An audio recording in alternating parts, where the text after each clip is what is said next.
आवाज सर्वसामान्यांचा। खटाव तालुक्यातील एनकुळ येथे ब्रह्मचैतन्य फाउंडेशन आयोजित भव्य टेनिस बॉल क्रिकेट स्पर्धेचे आयोजन करण्यात आले होते। गोपीनाथ मुंडे चषक 2026 7 दिवस चालणाऱ्या स्पर्धेत 1 लाख रुपयांचे प्रथम क्रमांकाचे बक्षीस ठेवण्यात आले होते। 24 संघ खेळवलेल्या अतितटीच्या सामन्यात यशवंत भाऊ पाचंगे इलेव्हेशन फलटण या संघाने प्रथम क्रमांकाचे बक्षीस पटकावले। यावेळी ग्रामविकास मंत्री जयकुमार गोरे आणि जिल्हा परिषद अध्यक्ष डॉक्टर प्रिया महेश शिंदे, जिल्हा परिषद सदस्य धनंजय चव्हाण यांनी समन्वयाच्या ठिकाणी धावती भेट दिली।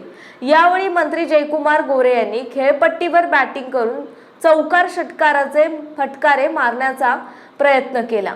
या भागाला पाणी देणारी पाण्याची योजना अंतिम टप्प्यात आली। एनकुळच्या भैरवनाथ मंदिराला क दर्जा दिला आहे, भविष्यात ब दर्जा दिला जाईल। यासाठी लागेल तो निधी देण्याचा प्रयत्न केला जाईल असे जयकुमार गोरे यांनी सांगितलं। पुढे म्हणाले, भाऊ तुम्ही पुण्यात राहून आणि वेळ काढून गावाच्या विकासासाठी पण विकास साधत आहात असे विचार मांडून मंत्री जयकुमार गोरे यांनी प्राध्यापक सदाशिव खाडे पुणेकर यांचे कौतुक केले। यावेळी प्राध्यापक सदाशिव भाऊ खाडे म्हणाले, एनकुळची ग्रामपंचायत ताकदीने लढवणार आणि सरपंच भारतीय जनता पार्टीचाच होणार, जयकुमार गोरे यांच्या नेतृत्वाचा होणार अशी ठाम भूमिका घेत क्रिकेटच्या मैदानात राजकीय चौकार षटकार मारले।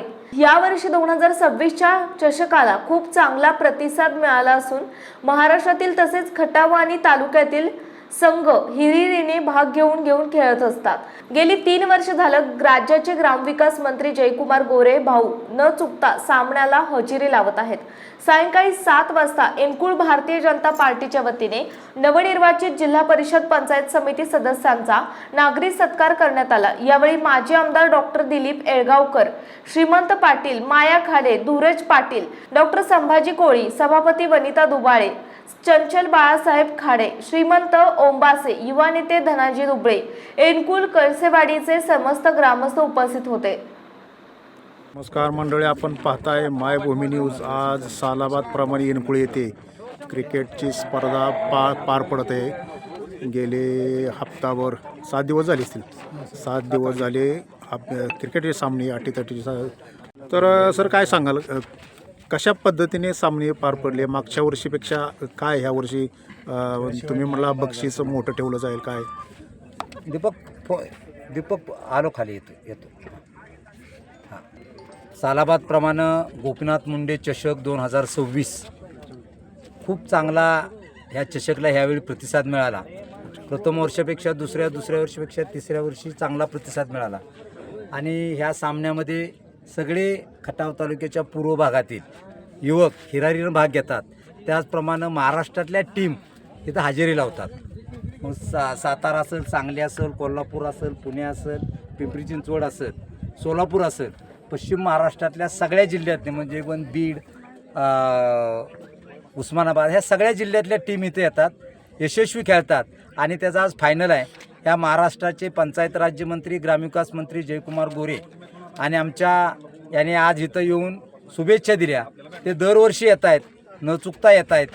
त्याचप्रमाणे आमच्या लोकनेत्या पशुसंवर्धन व पर्यावरण मंत्री पंकजाताई मुंडे यांनी शुभेच्छा दिल्या। गोपीनाथ मुंडे साहेबाचं नाव असंच ज्वलंत आणि प्रत्येकाच्या मनात ध्यानात राहावं यासाठी युवकाला प्रेरणा देणारं मुंडे साहेबाची विचारधारा युवकापर्यंत पोहोचवण्यासाठी ह्या सामन्याचं आयोजन ब्रह्मचैतन्य फाउंडेशन पुणेच्या वतीने केलं जातं आणि सर्वतोपरी सहकार्य एनकुळ ग्रामस्थ, कंशेवाडी ग्रामस्थ, खटाव तालुक्याच्या पूर्व भागातील सर्व लोक करत असतात। त्याबद्दल सगळ्यांचं मी अभिनंदन करतो। आजच्या या मॅचचा टॉस आपले श्रीमंतदादा पाटील मार्केट कमिटी समितीचे माजी सभापती इथं उपस्थित आहेत आणि असंच मोठ्या स्वरूपात सामने दरवर्षी होतील आणि त्या दिशेनं आम्ही सगळेजण कार्यरत असतो। खऱ्या अर्थानं ह्या एनकुळच्या सगळ्या टीमचं मी कौतुक करतो। त्याने खऱ्या अर्थानं इथं कष्ट केलं जातं, खऱ्या अर्थानं ते काम करत असतात आणि फील्डवर सामने यशस्वी करण्यासाठी सर्वांना बरोबर घेऊन काम करतात। त्या सर्वांचं अभिनंदन। तर मागच्या वर्षीपेक्षा ह्या वर्षी काय ॲडव्हान्स तुम्ही बोलता, एक बक्षीस वेगळं ठेवलं जाईल काय, म्हणजे वेगळं काय असं आहे का यावर्षी सामन्यामध्ये? बक्षीस वाढवले ना, यावेळी बक्षीस वाढवले। 2 कॅमेरे असायचे यूट्यूबचे 4, असं एक स्टेप आम्ही चाललोय पुढे। अच्छा सायकल लावून नाही, म्हणजे पुढच्या वेळी नाईटचं नियोजन करणार म्हणजे खेळाडू म्हणजे टीम बाहेरून ज्यादा टीम आलेत का हो भरपूर टीम आल्या आपल्याला सगळ्या टीमला खेळवता नाही आलं अच्छा हा. 5 पाच जिल्ह्याच्या टीम जिल्ह्यातल्या टीम आल्या सगळ्या टीमला आपल्याला खेळवता नाही आलं आपलं जेवढं रजिस्ट्रेशन झालं तेवढे 24 टीम आपण खेळलो त्यांना पण मनापासूनच्या शुभेच्छा देतो. या गावाच्या या परिसराच्या विकासासाठी सातत्याने आपण प्रयत्न करत असतो. सरांची आणि त्यांच्या सगळ्या सहकाऱ्यांची कायम पाठपुराव्याची भूमिका या ठिकाणी असते. आज मला आनंद होतो की या भागाला पाणी देणारी पाण्याची योजना आता अंतिम टप्प्यामध्ये आहे. या भागातल्या विकास कामाला कायम सातत्याने आपण न्याय देत असतो. या गावातल्या विकास कामाला न्याय देत असतो. आज भैरवनाथ मंदिर देवस्थानला आपण क वर्ग दिला, भविष्यात ब वर्ग देऊ आणि त्याला चांगला निधी आपण या ठिकाणी देऊ. त्यासोबत गावातल्या अन्य विकास कामासोबत आज शाळेचा डिजिटल क्लासरूमचाही शुभारंभ या ठिकाणी होतोय आणि त्याही ठिकाणी CSR फंडातनं MQR कंपनी यांच्याकडून CSR फंड सरांनी आणला आणि आपल्या गावाच्या शाळेचा विकास व्हावा ही भूमिका घेतली.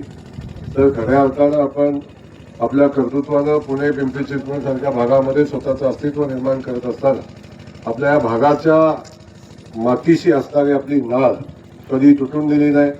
या भागात कायम सातत्यानं आपण समाजसेवा करत राहिला आपल्या मनापासून कौतुक. त्यासोबत आपले सगळे सहकारी श्रीमंताला आपण सगळे सहकारी त्यांचे या सगळ्यांचं मी मनापासून या ठिकाणी कौतुक करत असताना या स्पर्धेला मनापासूनच्या शुभेच्छा देतो, खेळाडूंना शुभेच्छा देतो आणि खूप चांगली स्पर्धा या निमित्तानं पार पडेल अशा अपेक्षा व्यक्त करतो.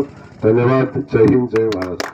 जयाभाऊ आपल्याला कमी वेळ देतात पण जयाभाऊ महाराष्ट्राला खूप वेळ देत आहेत. आपल्या सगळ्याला त्याचा सार्थ अभिमान असला पाहिजे. जयाभाऊनी जे काम केले इरकुळकर तर कायम शतशः ऋणी राहणार आहेत भाऊ तुमचं. आता परवा जी तुम्ही बसून ऑर्डर केली भैरवनाथ देवस्थानची क वर्ग दर्जामध्ये त्याची प्रशासकीय मान्यता भाऊनी परवा बसून केली आणि त्यासाठी लागणारा निधी उपलब्ध करणार आहेत. आता भाऊ जरी महाराष्ट्रभर फिरले तरी सगळं लक्ष एनकुळवर आहे, मतदारसंघावर आहे. भाऊ शेतीपाण्याचा प्रश्न तुम्ही सोडवला, एनकुळच्या रस्त्याचा असेल, एनकुळच्या विकासाचा असेल, एनकुळची ग्रामपंचायत असताना तुम्ही आम्हाला भरभरून दिले. आम्हाला आता मागण्यासारखं तुमच्याकडे काय राहिलंच नाही. पण येणाऱ्या काळामध्ये एनकुळची होणारी ग्रामपंचायत निवडणूक आम्ही ताकदीनं लढणार आणि भाऊ सरपंच जयकुमार गोरे यांच्या नेतृत्वाखालचा एनकुळचा होणार ही ताक सांगतो आणि आम्ही सगळ्यांनी उमेदवार निवडलाय. प्रशासकीय अधिकारी आहेत, ज्या प्रशासनामध्ये अधिकारी होत्या अशा चंचल बाळासाहेब खाडे आपल्या सरपंच पदाच्या कॅन्डिडेट आहेत आणि गावाची बैठक. आपल्या परिसरातील महत्त्वाच्या बातम्या पाहण्यासाठी मायभूमी न्यूज चॅनलला यूट्यूबवर सबस्क्राईब करा आणि बेल आयकॉन प्रेस करा.